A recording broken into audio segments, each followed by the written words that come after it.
नमस्कार दोस्तों, IAS point में आपका स्वागत है। मैं उत्कर्ष सिंह। हम आज की वीडियो में बात करेंगे तेल की बढ़ती हुई कीमतों पर। जैसे कि आप लोगों को पता है कि पेट्रोल और डीजल के दाम लगातार बढ़ रहे हैं, जो कि 100 के पास पिछले कई महीनों से पहुंचे हैं।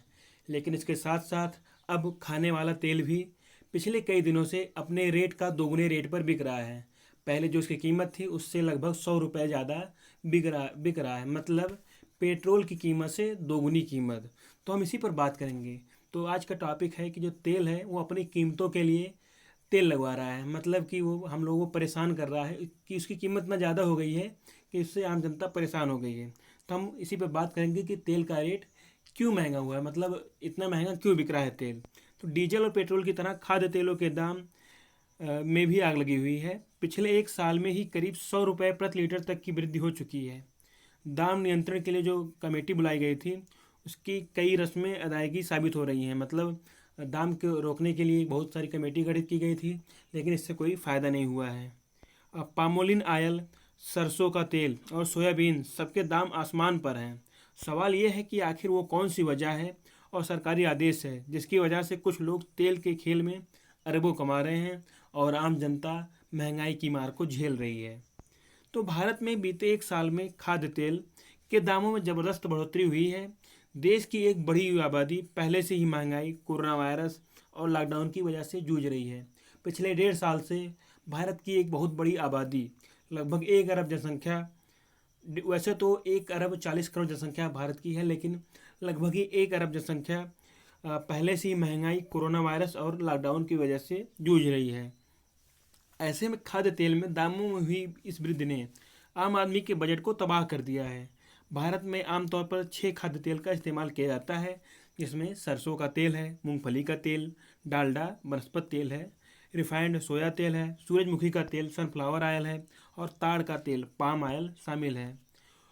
उपभोक्ता मामले विभाग की वेबसाइट से मिली जानकारी के मुताबिक बीते एक साल में इन तेलों के दाम में कम से कम 20 से लेकर के 56% तक की बढ़ोतरी हुई है।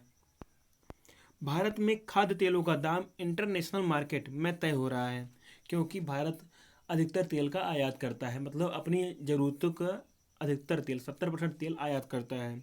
आबादी की वजह से घरेलू डिमांड बढ़ रही है, लेकिन उस स्तर पर तिलहन उत्पादन में वृद्धि नहीं हुई है। लगातार जनसंख्या बढ़ने के कारण डिमांड बढ़ गया है, लेकिन उत्पादन, जनसंख्या बढ़ने के कारण जो भूमि में कमी हो रही है इसकी वजह से उत्पादन घट गया है। और प्रति व्यक्ति खपत में भी तेज़ी से इजाफा हुआ है। जो खाद्य तेलों का खर्च करीब 7 साल पहले 600 ग्राम प्रति व्यक्ति प्रति माह था, जो अब बढ़कर 900 ग्राम तक पहुंच गया है। तला भुना ज़्यादा खाने और बाहर की चीज़ों पर निर्भरता की वजह से ऐसा हुआ है। पहले लोग बाहर चीज़ें कम खाते थे, तो इसलिए जो तेल की आपूर्ति थी वो सिर्फ सब्जियों और खानों तक ही थी। लेकिन मौजूदा समय में लोग ज़्यादा तला हुआ खाना खा रहे हैं, तली भुनी चीज़ें खा रहे हैं, बर्गर पिज्ज़ा बाहरी चीज़ें खा रहे हैं जो कि बहुत ज़्यादा तेल में तली हुई होती हैं। इसलिए 7 साल पहले जो कि 600 ग्राम प्रति व्यक्ति प्रति माह था, अब 900 ग्राम प्रति व्यक्ति प्रति माह हो गया है। लगभग 50% की बढ़ोतरी हुई है आपूर्ति में, उपयोग में। इतना ही नहीं, अंतर्राष्ट्रीय बाजारों में खाद्य तेल की बढ़ती कीमतों की प्रमुख वजहों में चीन द्वारा खरीदारी, मतलब चीन खरीदारी कर ले रहा है ज़्यादा से ज़्यादा तेल। मलेशिया में मजदूर मामला है, जिसको हम आगे विस्तृत रूप से देखेंगे। ताड़ और सोया उत्पादक क्षेत्रों में ला लीना मौसम का बुरा असर है। उसके बाद इंडोनेशिया और मलेशिया में ताड़ के कच्चे तेल पर निर्यात शुल्क शामिल है। जो ला लीना एक मौसमी दशा होती है जिसमें बारिश कम होती है। इसके अलावा एफओ की माने तो अपेक्षा से कम खेती और अमेरिका के प्रमुख सोया उत्पादक क्षेत्रों में खेती के लिए विपरीत मौसम भी इसके बड़े कारणों में शामिल हैं। अब बात करते हैं मलेशिया से इंपोर्ट पर रोक पर। पिछले साल मलेशिया के साथ हमारे संबंध में कुछ खटास आ गई, इसलिए भारतीय सरकार ने मलेशिया से कम खाद्य तेल आयात करने की सोच बनाई। भारत मलेशिया से ज़्यादा खाद्य तेल आयात करता था और खटास की वजह से कम खाद्य तेल की सोच बनाया कि कम आयात किया जाए तेल को, और इस पर प्रतिबंध लगा दिया। फिर अप्रैल 2020 से मलेशियन रिफाइंड ऑयल आना बंद हो गया। मतलब अप्रैल 2020 से जो मलेशिया से पैकेट वाला तेल आया था, जो पैक्ड तेल आया था पूर्ण रूप से खाना बनाने के लायक, वो बंद हो गया था। उसके बाद वहाँ से सिर्फ कच्चा पामेलिन ऑयल आ रहा है, जो रिफाइंड नहीं है, मतलब वो खाने के योग्य नहीं है। अभी उसको रिफाइनरी में रिफाइन किया था, उसके बाद खाने के योग्य होता है।